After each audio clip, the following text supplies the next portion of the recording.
The Great Hall of the Veldari Imperial Palace was the most beautiful place Commander Jake Ellis had ever seen. Giant pillars made of crystal rose up toward a ceiling so high that it seemed to touch the stars.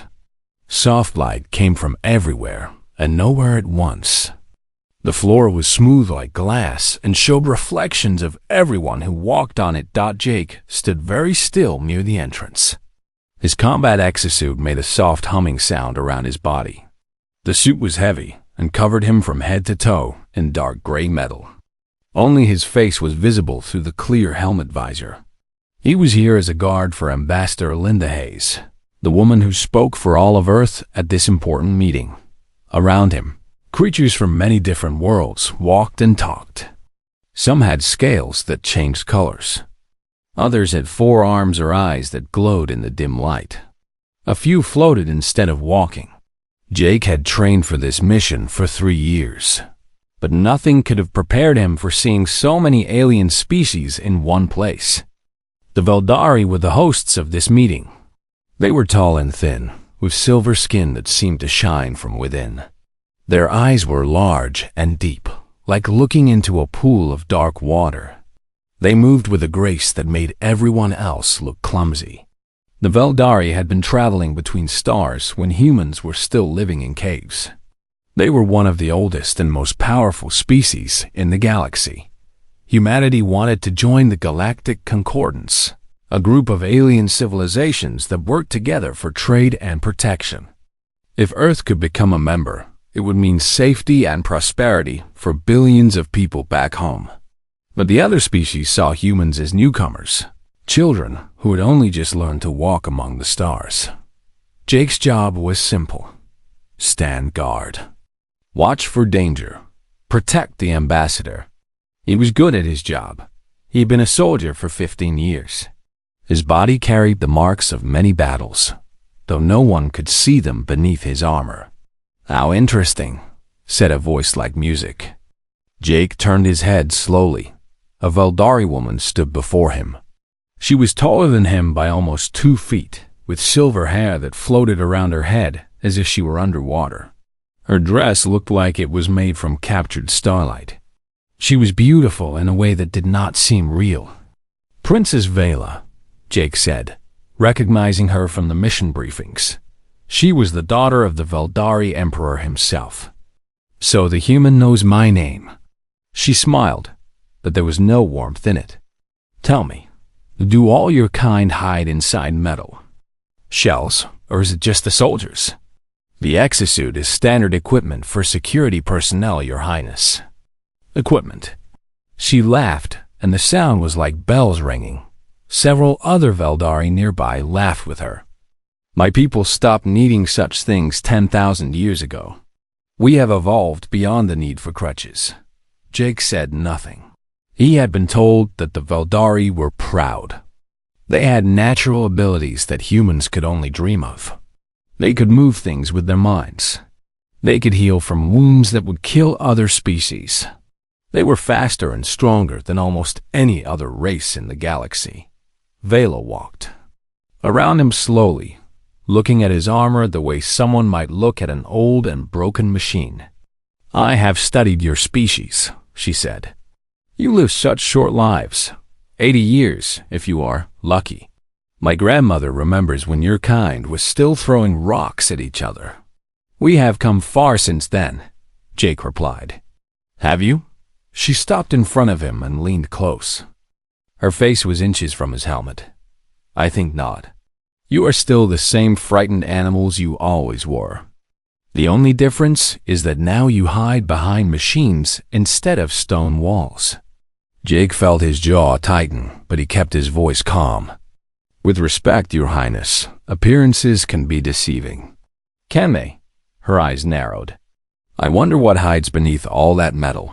Something soft and weak, I imagine. Something that would break if I touched it too hard." She reached out and tapped a finger against his chest plate. The sound echoed in the quiet space around them. Other aliens had stopped to watch.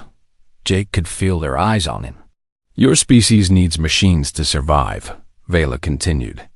"You need armor to feel safe. You need weapons to feel strong. Take all of that away, and what is left?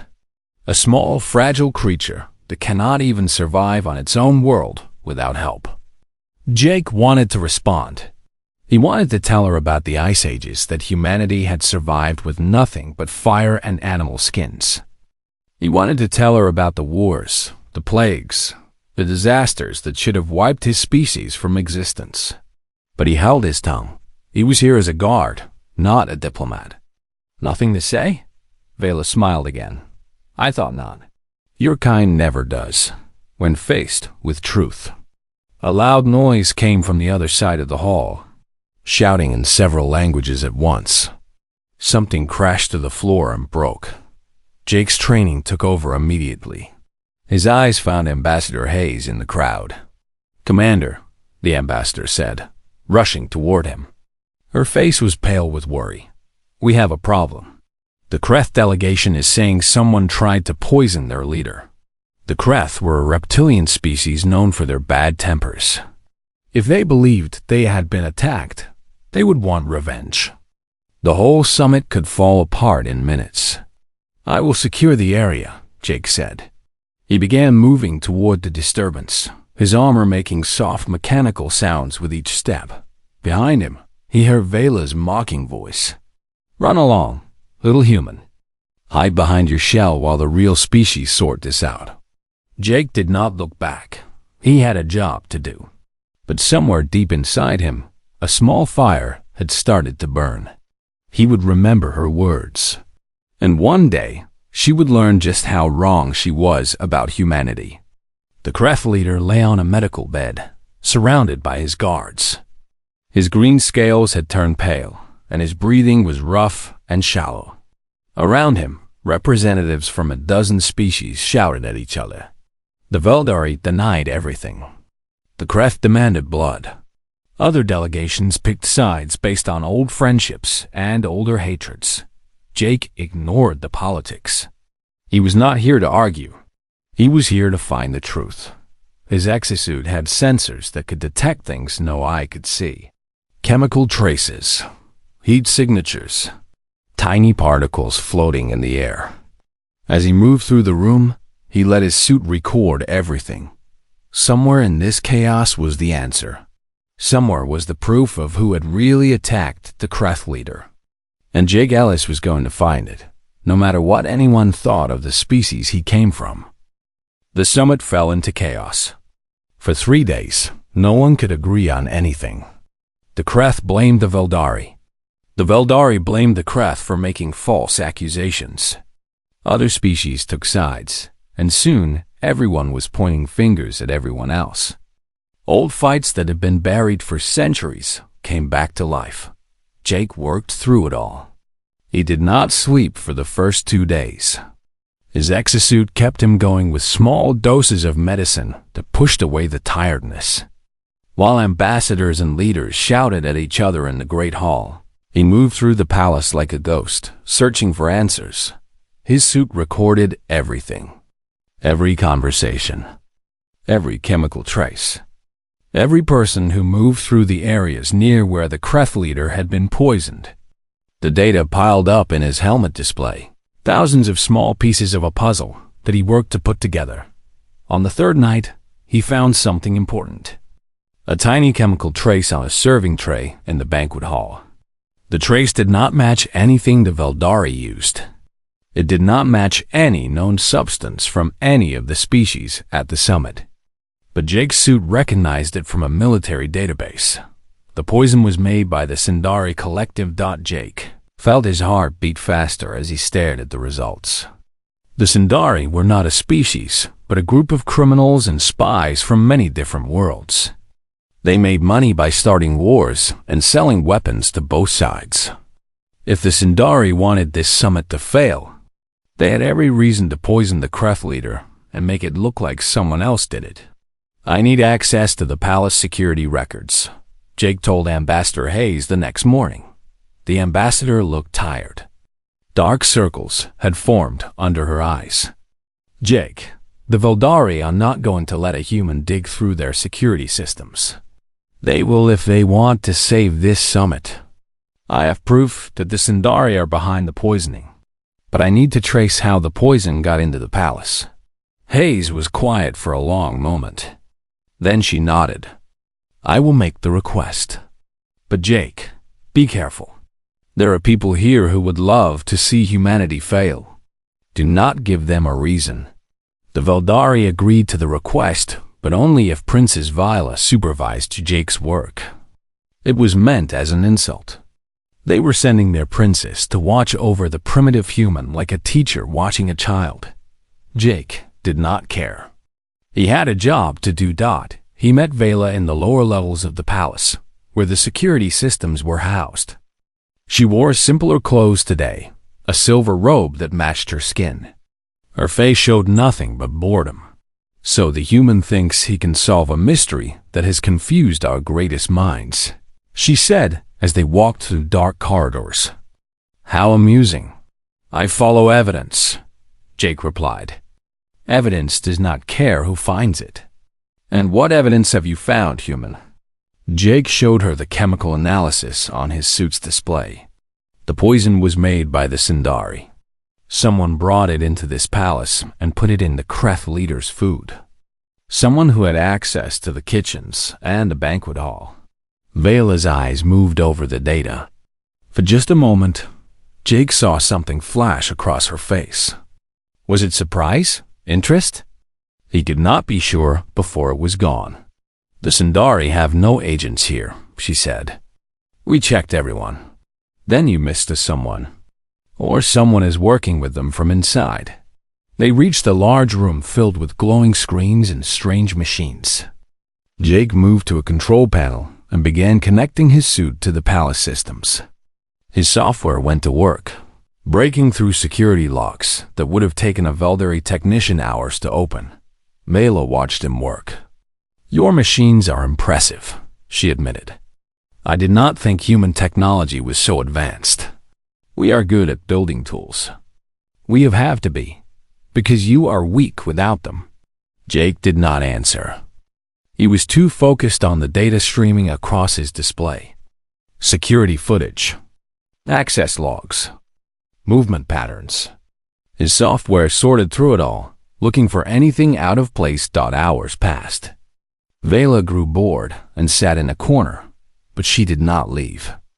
Jake kept working, drinking water and eating small food bars without taking his eyes off the screens. Then he found it. "There," he said, pointing to a name on the access log. "Counselor Thren."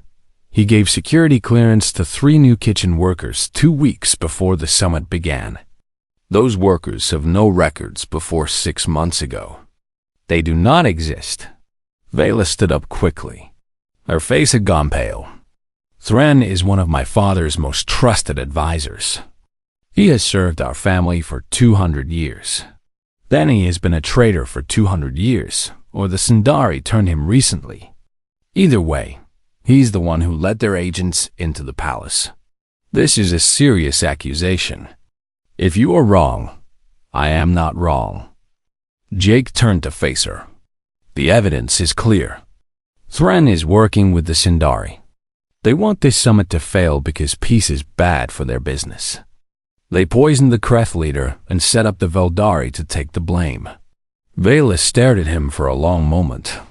Jake could see the war happening behind her eyes. Loyalty to her people fighting against the truth in front of her. "We need to tell my father," she finally said. "Not yet.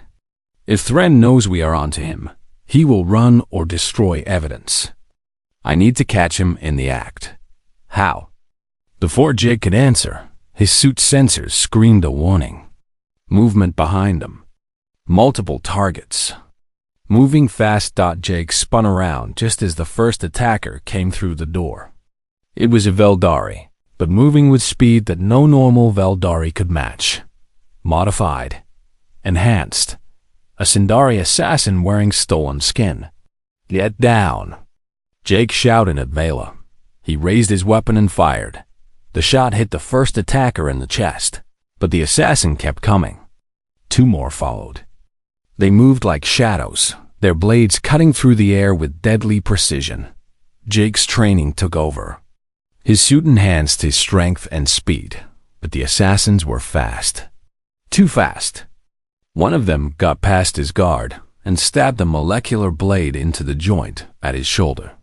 Alarm screamed in Jake's ears as the blade cut through armor, through synthetic muscle, and into flesh. Pain exploded through his body. But Jake had felt pain before. He had been shot, stabbed, and burned on a dozen different worlds. Pain was just information. It meant he was still alive. He grabbed the assassin's arm and broke it with a twist. The creature screamed and fell back. Jake shot another one in the head. The third one ran, disappearing into the dark corridors. Then Jake fell to his knees. His shoulder was on fire. Blood was running down inside his armor. The damage reports on his display were very bad. Human. Vela was beside him, her silver eyes wide with something that might have been concern. You are injured, I noticed. Jake tried to stand and almost fell. The third one got away. He will warn Thren. You need medical attention. Later. Right now, I need to finish this. He got to his feet through pure will. His suit was damaged, leaking fluid and sparking at the joints. But it still worked. He could still move. Vela looked at him like she had never seen him before. You are going to kill yourself, she said. Maybe, Jake replied. But not today. He started walking toward the exit, leaving a trail of blood behind him. After a moment, he heard Vela following. The hunt was not over yet. Jake walked through the palace corridors, leaving drops of blood on the shining floor. Every step hurt. The molecular blade had cut deep into his shoulder, and his suit could not seal the wound properly. But he kept moving. He had to keep moving. Vela walked beside him, her face filled with confusion. She kept looking at him like he was some strange puzzle she could not solve. You should stop, she said. Your body cannot take much more. My body has taken worse. I do not believe that. Jake almost laughed, but it hurt too much. Then you have not read enough about humans. They made their way toward the diplomatic wing. Jake needed to warn Ambassador Hayes. The Sindari knew they had been discovered. They would try something desperate now, something big. The summit was in danger. When they reached the Great Hall, a crowd had gathered. The attack in the lower levels had not gone unnoticed. Guards from every species stood with weapons ready, looking at each other with suspicion. The air was thick with tension. Ambassador Hayes pushed through the crowd when she saw Jake. Her face went white when she saw the blood. Jake, you need a doctor right now. I need to talk to everyone first. The Kreth need to hear this. You can barely stand. I can stand long enough. Jake stepped forward, toward the center of the hall. Everyone turned to look at him. The broken human soldier in his damaged armor, sparks flying from his joints, blood dripping onto the floor. He must have looked like death walking. I have proof, he said, his voice loud enough to reach every corner of the hall. The poisoning was not done by the Veldari. It was done by the Sindari Collective. They have an agent inside this palace. Someone who wanted this summit to fail. Murmurs spread through the crowd. The Kreth leader, recovered enough to attend, stepped forward. His yellow eyes were fixed on Jake. Proof? He demanded. Show us this proof. Jake transferred the data from his suit to the hall's display screens. Chemical analysis. Security footage. Access logs. Everything he had gathered over 4 days of investigation appeared for everyone to see. Counselor Thren gave clearance to Sindari agents posing as kitchen workers, Jake explained. They brought the poison into the palace and put it in your food. The goal was to start a war between your people and the Veldari. The room exploded with noise. The Veldari were outraged that one of their own had been named. The Kreth demanded to see Thren immediately. Other species shouted questions and accusations, and through it all, Princess Vela stood silent, staring at Jake. The human lies, someone shouted. It was a Veldari counselor, an old man with silver skin that had faded to gray. This is a trick to divide us. It is not a trick, Vela said. Her voice was not loud, but somehow everyone heard it. The room went quiet. I was there. I saw the evidence with my own eyes. And I saw this human fight 3 Sindari assassins to protect that evidence. She stepped forward, standing beside Jake. Her tall form seemed to glow in the light of the hall. I have mocked this man since he arrived, she continued. I called him weak. I said his species was nothing without their machines. I was wrong. More murmurs. A Veldari princess admitting she was wrong was not something that happened often. Bring me Counselor Thren, the Veldari Emperor commanded. His voice was like thunder. Guards rushed to obey. Jake felt his legs growing weak. The blood loss was catching up to him, but he could not show weakness now. Not yet. Your Highness, Jake said to the Emperor. There is more. The assassin who escaped will warn Thren. He may try to run or destroy evidence. We need to move fast. The Emperor nodded slowly. What do you suggest, human? Let me go after him. I know what to look for. I know how the Sindari operate. You can barely walk, Vela said. I can walk well enough. No. She shook her head. If you go, I go with you. You need someone who knows this palace.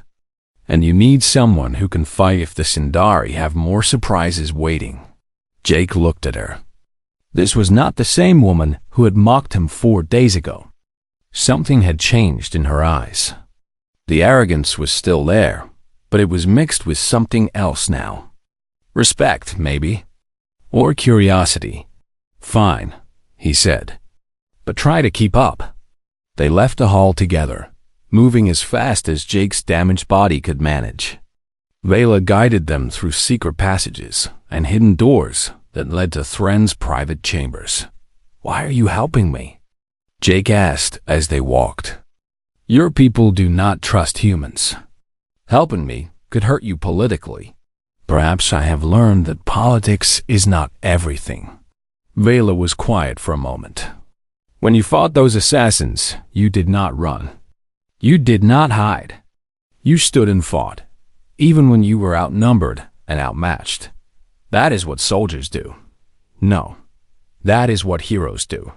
She looked at him with those deep silver eyes. My people have forgotten what that looks like. We have been comfortable for so long that we no longer remember what it means to truly fight for something. Jake did not know what to say to that. So he said nothing. They reached Thren's chambers and found the door open. Inside was chaos. Papers and data crystals scattered everywhere. Equipment smashed.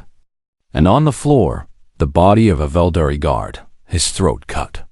He knew we were coming, Vela said. He ran. Jake moved through the room, his suit scanning for any useful evidence. But he left in a hurry. Maybe he left something behind. In the corner, a communication device was still active. Jake pulled up the last transmission. A set of coordinates appeared on the screen, along with a message. Extraction point compromised. Move to secondary location. Destroy all evidence. The docking bay, Vela said, recognizing the coordinates. He's trying to escape on a ship. Jake checked his weapon. He was down to his last power cell. His armor was barely functioning. His shoulder was still bleeding. But none of that mattered. Then we stopped him at the docking bay. They ran. Or rather, Vela ran and Jake did his best to keep up. The pain was everywhere now, but he pushed through it. He had pushed through worse.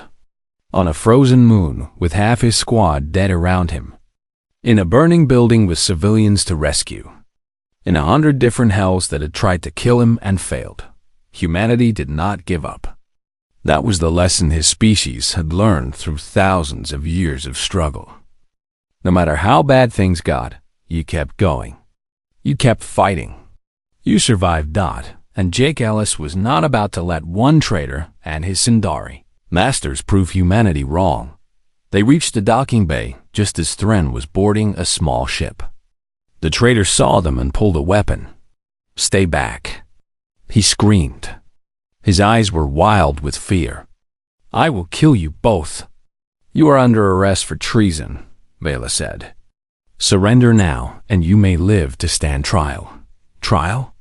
Thren laughed, but there was no humor in it. "The Sundari will reward me when this summit falls. They promised me power beyond anything your father could offer." "The summit is not going to fall," Jake said.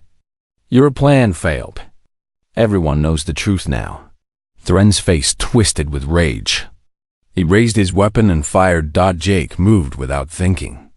He threw himself in front of Vela, taking the shot on his armor. The impact knocked him to the ground. More alarms screamed in his helmet. More damage.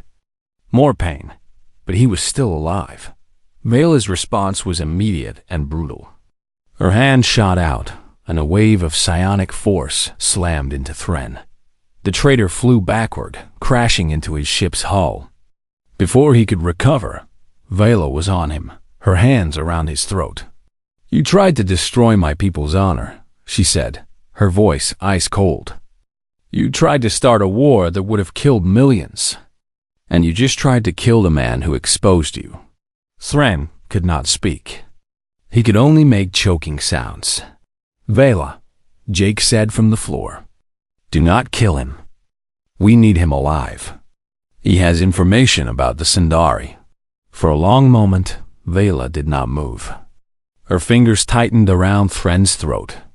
Then, slowly, she let go. "You are right," she said. "He is not worth the stain on my honor." She turned to Jake and helped him sit up. His suit was in terrible shape. He was in terrible shape. But somehow, impossibly, they had won. "Thank you," she said quietly. "You saved my life." "You saved mine first," Jake replied. "During the assassin attack, I saw you use your powers to slow them down." Vela looked surprised. "You noticed that?" "I notice everything. It is my job." She smiled. It was the first real smile he had seen from her. "Perhaps humans are more observant than I thought. We have to be. We do not have psionic powers to warn us of danger." Guards arrived then, summoned by the noise. They took Thren into custody and called for medics. As Jake finally let himself relax, the darkness at the edges of his vision grew larger. The last thing he saw before passing out was Vela's face, looking down at him with an expression he could not name. Then everything went black. Jake drifted in darkness. Sometimes he heard voices. Sometimes he felt hands touching him, moving him. But mostly there was just silence and the strange feeling of floating in nothing. He dreamed of Earth, of the small town where he grew up, with its green fields and old houses. Of his mother teaching him to fish in the river behind her home. Of his father showing him the stars and telling him that one day humans would walk among them. He dreamed of his first battle. The fear that had nearly frozen him in place.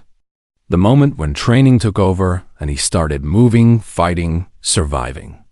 The faces of friends who did not make it. He dreamed of all the years after. The missions. The wounds.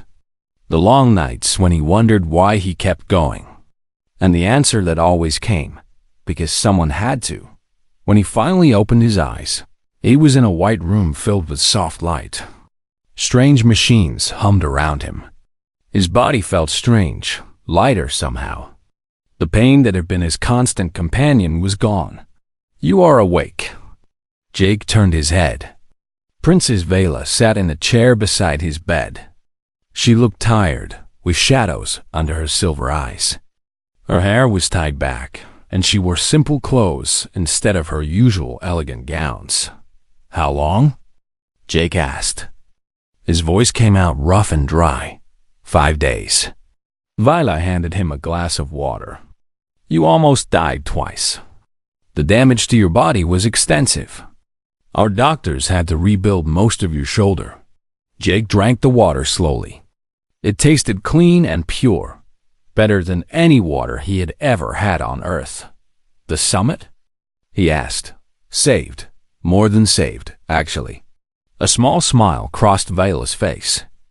The evidence you gathered exposed Sindari operations across half the galaxy. Every major species is now united against them. And humanity. She paused. Humanity has been granted full membership in the Galactic Concordance. Jake stared at her. Full membership? Not associate status? Full membership. My father proposed it himself, after I told the assembly what you did, what you sacrificed. The words hit Jake harder than any wound ever had. Full membership meant everything. Trade routes. Defense packs. A seat at the table when decisions about the future of the galaxy were made. Billions of people back on Earth would have better lives because of this. I was just doing my job, he said quietly. No. Vela shook her head. You were doing much more than that. You nearly killed yourself to protect people who had done nothing but mock and insult you. You fought when any reasonable person would have run. You refused to give up even when your body was failing. She leaned forward, her silver eyes intense. I have lived for over 300 years, Commander. I have seen warriors from every species in the galaxy, but I have never seen anyone like you. Jake did not know what to say, so he changed the subject. What happened to Thren? He is in prison, waiting for trial. He has been talking, giving up names and locations.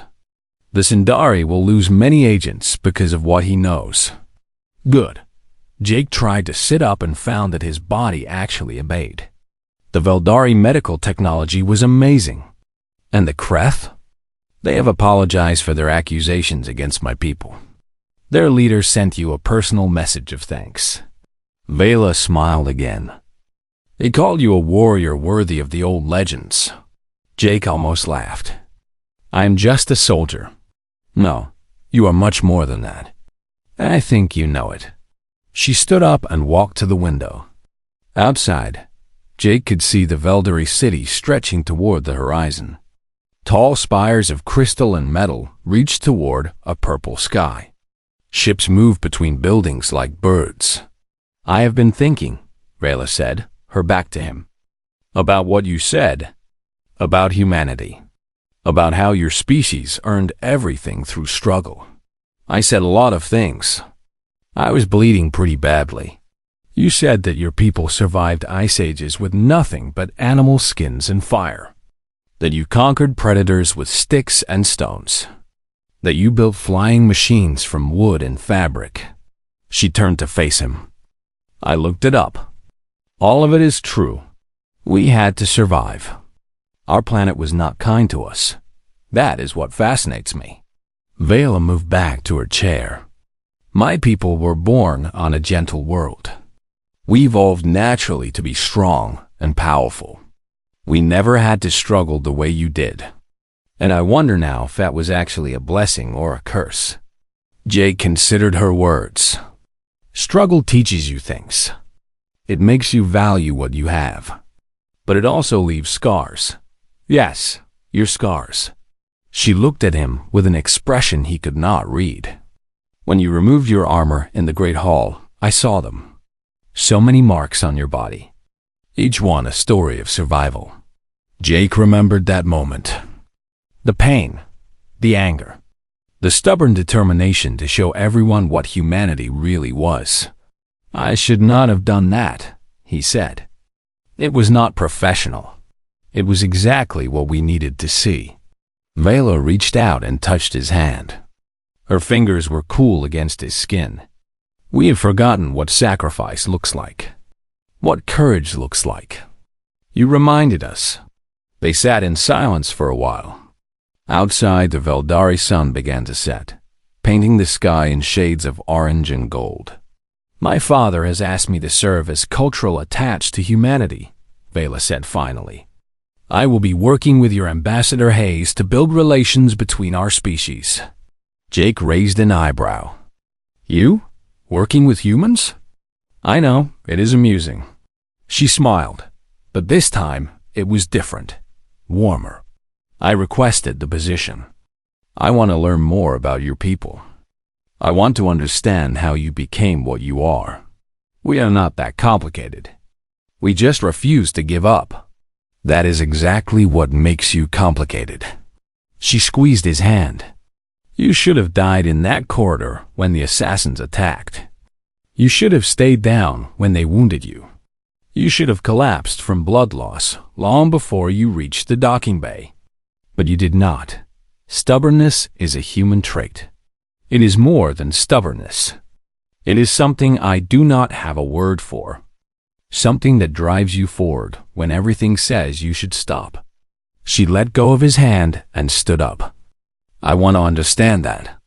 I want to see what else humanity can do. Jake watched her walk toward the door. She stopped with her hand on the frame and looked back at him. When you are healed, I would like you to show me your world. Earth. I want to see where you come from. It is nothing special. Just a small planet with too many problems. I do not believe that. Her smile was bright now, full of genuine warmth. Any world that produces people like you cannot be ordinary. She left before Jake could respond. He lay back on the bed and stared at the ceiling, thinking about everything that had happened. A week ago, he had been just another human soldier, looked down upon by every species at the summit.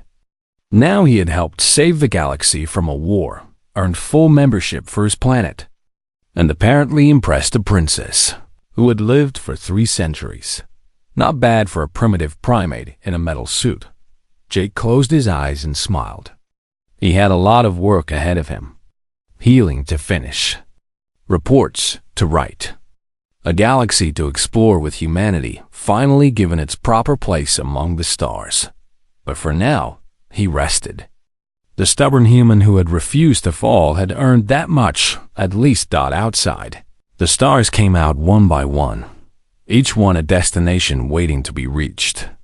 And somewhere among them, humanity was taking its first real steps into a universe that would never look at them the same way again. 3 months had passed since the summit.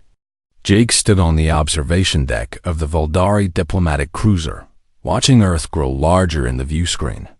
The blue and green sphere looked small against the blackness of space, but to him, it was the most beautiful sight in the universe. It is smaller than I expected, Vela said, standing beside him. She wore a simple traveling dress and had tied her silver hair back. She looked almost human, if you ignored the silver skin and the way her eyes seemed to hold entire galaxies. It is small, Jake agreed. But we made it work. The cruiser descended through the atmosphere. Vela watched in fascination as clouds parted around them, revealing the continents below. Jake pointed out landmarks as they passed. The Amazon rainforest, the Sahara Desert, the Rocky Mountains. So much variety, Vela murmured. Ice at the poles, deserts at the middle, forests, oceans.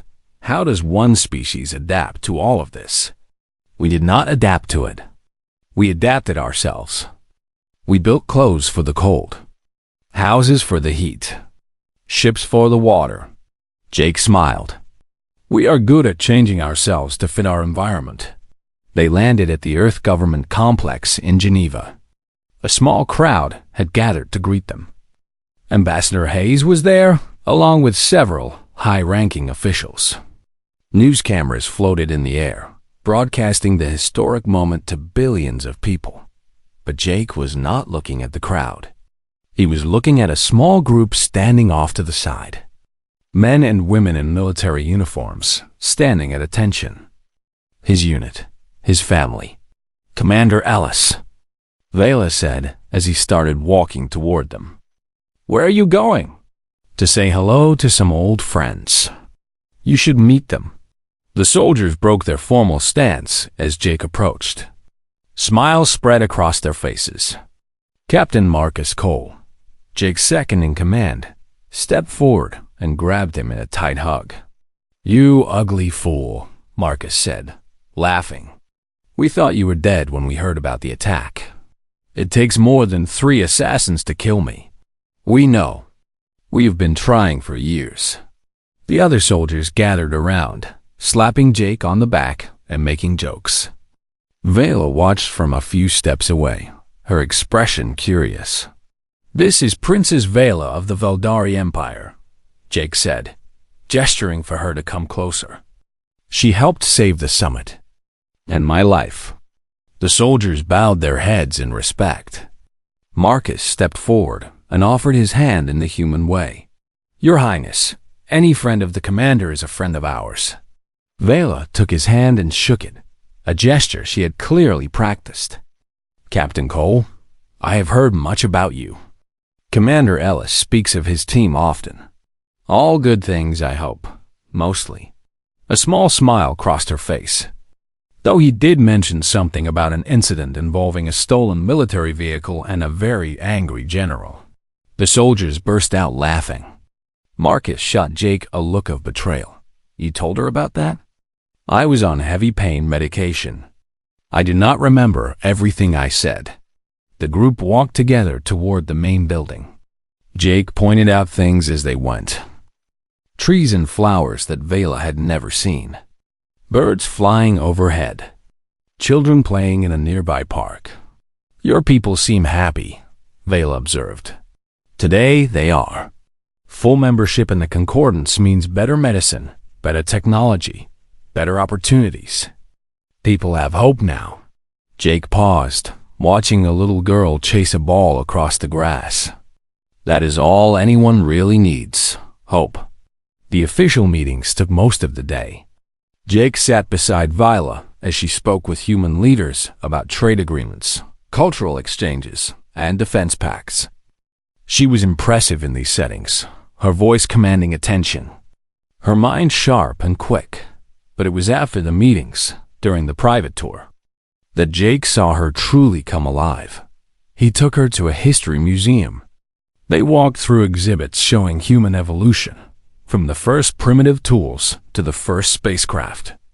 Vela stopped at each display, reading every description, asking endless questions. "You went from this," she said, pointing at a stone axe, "to interstellar travel in only 10,000 years? Less than that, actually.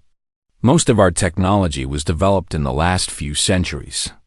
"Impossible." But she was smiling as she said it. "My people took 100,000 years to reach the stars. You did it in a fraction of that time. We were in a hurry." She laughed. It was a sound Jake had grown to enjoy over the past months. Real and warm. Nothing like the cold mockery she had shown when they first met. They walked through exhibits on human wars, human art, human science. The best and worst of humanity laid out in glass cases and projected images. Vela took it all in without judgment. "You are a species of contradictions," she said as they reached the end. "Capable of terrible destruction and incredible creation. Cruelty and kindness. You fight and you heal. You destroy and you build. We are complicated. No, you're honest." She turned to face him. "You do not pretend to be perfect. You admit your flaws and try to be better. My people," she trailed off, looking troubled. "Your people are not so different," Jake said gently. "Every species has darkness in their past. The Veldari have done things they are not proud of. Yes, but we hide from it. We pretend we have always been civilized, always been noble. We lie to ourselves." Her silver eyes met his. "Humans do not lie. You remember your mistakes and learn from them." Jake did not know how to respond. So he did what humans do when words fail. He took her hand. They stood like that for a long moment. A human and a Veldari, two species from opposite ends of the galaxy, connected by something neither of them could fully explain. "I have learned so much since I met you," Vela said quietly. "About humanity. About myself. About what it means to truly be strong." She squeezed his hand. "Thank you. For what?"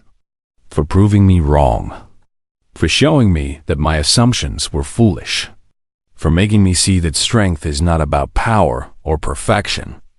It is about getting up when you fall, fighting when you are broken, refusing to surrender even when everything says you should.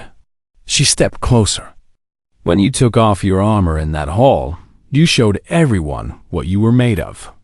And it was not metal and circuits. It was something else. Something that no Veldari has ever truly understood. Stubbornness? Jake offered. Heart. She touched his chest, right over his human heart. Your species has so much heart. It is why you survive. Why you grow. Why you keep reaching for the stars no matter how many times you fall. Jake looked at this alien princess who had once called him primitive. At the woman who had fought beside him, trusted him, and learned to see humans as equals. At the first true friend his species had ever made among the stars. You know, he said, when I took this assignment, I expected to spend the whole time being insulted and ignored. I did not expect to find someone who actually wanted to understand us. And I did not expect to find wisdom in a species I considered beneath notice. She smiled. Life has a way of surprising us. It does. They left the museum and walked into the evening air. The sun was setting, painting the sky in colors that made even Vela stop and stare. Beautiful, she said. Wait until you see the stars come out. There is something special about seeing them from Earth. Jake pointed toward the horizon. That bright one there? That is the direction of Veldari Prime, your home. Vela looked at the star, then at Jake. Home is not always a place, she said. Sometimes it is a feeling, a connection. And what does home feel like to you? She was quiet for a long moment. When she spoke, her voice was soft. Right now? It feels like standing next to you, looking at stars, knowing that something new has begun. She turned to face him fully. My people and yours, we are going to build something together. Something that has never existed before. An alliance? A friendship. Real and true. Between species who once thought they had nothing in common. She held out her hand, palm up, in the Veldari way. Will you be part of that, Jake Ellis? Will you help me show the galaxy what humans and Veldari can do together? Jake looked at her hand. Then he smiled and placed his palm against hers. I would be honored. The stars came out one by one as they stood there. Two beings from different worlds. United by something stronger than armor or weapons or ancient prejudice. Hope. And in the great tapestry of the galaxy, a new thread had been woven, one that would change everything. The alien princess, who had mocked his armor, had learned what it truly meant to be human. And humanity had found its first real partner among the stars. The story of Jake Ellis and Princess Vela was just beginning. But that is a tale for another time. For now, it was enough to stand together and watch the stars shine. The same stars that had once seemed so far away were now within reach, because humans never stop reaching. And now, they did not have to reach alone.